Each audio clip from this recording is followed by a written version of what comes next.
ketika orang itu bermunajat kepada Allah Subhanahu wa taala tentu diminta untuk khusyuk di dalam munajatnya, di dalam doanya. Maka kita ya Nabi sallam ya banyak hadis menekankan kita agar kita khusyuk di dalam salat kita ya. Kenapa? Karena tujuannya agar seorang itu bermunajat kepada Allah Subhanahu wa taala. Dan khusyuk ini sangat susah didapatkan di waktu salat ya. Maka ya kata Nabi SAW ada orang yang salat itu dapat 1/9-nya, kadang dapat 1/6-nya ya, kadang dapat 1/5-nya dari salatnya, kadang dapat 1/3-nya, berhenti Nabi sampai 1/3-nya. Setengah dari salat itu kita khusyuk itu susah. Ya. Karena subhanallah ya, ada aja pikiran datang di waktu salat. Maka kalau ada orang mengaku ulunnya khusyuk dari awal sampai akhir Ustaz, ulun khusyuk, kayaknya susah ya. Kayaknya susah ya. Pian khusyuk rakaat pertama, khusyuk rakaat kedua sudah mulai memikirkan dagangan tadi apa ya atau rakaat ketiga nanti mulai ya datang apa konsentrasinya hilang. Ya maka di dalam salat itu disuruh kita untuk khusyuk. Nah, dan di antara cara khusyuk di dalam salat dijelaskan oleh Nabi sallallahu alaihi wasallam, ya cara agar orang itu khusyuk di dalam salatnya, salah satu caranya adalah pertama ya dia itu tidak banyak melakukan gerakan. Orang kalau banyak melakukan gerakan di dalam sholat itu pertanda dia tidak khusyuk di dalam sholatnya.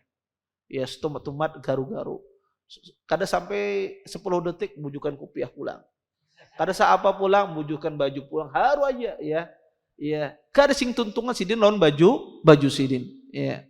Maka ada orang semacam itu di waktu sholat. Ya. Maka kata Nabi SAW di antara ciri khusyuk orang sholat itu dia tidak melakukan banyak gerakan. Ya tidak, kata Nabi SAW melihat ada orang melakukan gerakan. Kata Nabi SAW, kalau seandainya khusyuk orang ini, khusyuk hatinya, maka dia tidak akan bergerak. Ya, dia tidak akan bergerak.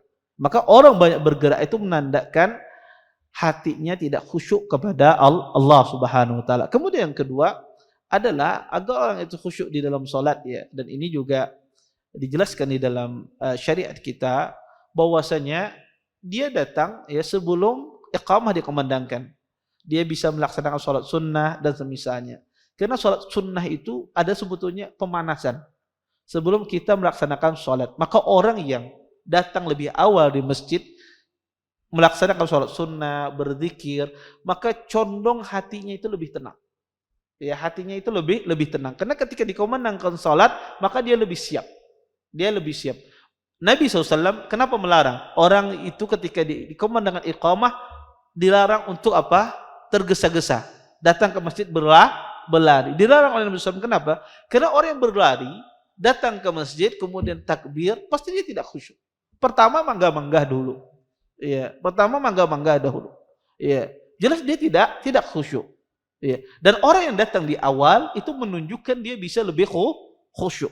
Dengan sholat sunnahnya, berzikir hatinya menjadi tenang.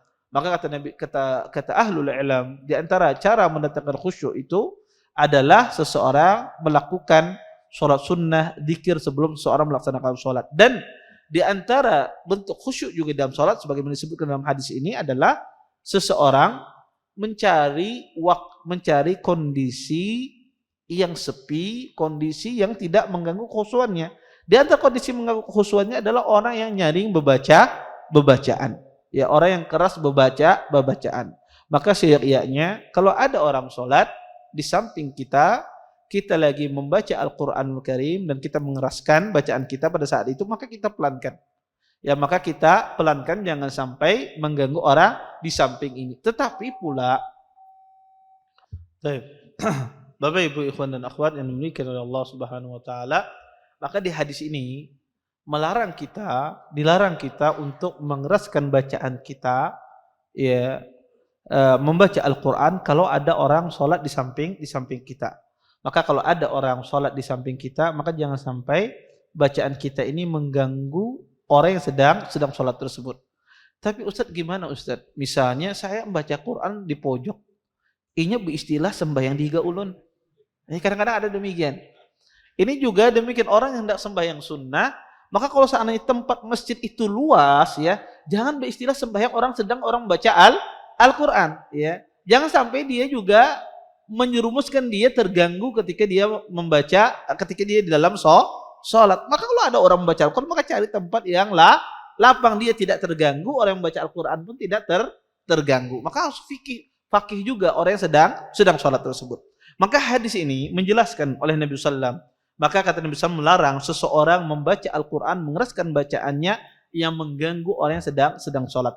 Kalau bacaan Quran dilarang, tentu di bawah bacaan Al-Quran lebih-lebih lagi dilarang. Membaca hadis keras-keras sedangkan orang sedang dalam sholat, bersalawatan keras ya, sedangkan orang di dalam sholat. Ini dilarang, yang mengganggu orang yang sedang khusyuk di dalam sholatnya. Terima kasih. Jazakumullah khairan wa barakallahu fikum. Video ini dibuat atas partisipasi dari donasi Anda. Semoga menjadi amal jariah bagi Anda semuanya.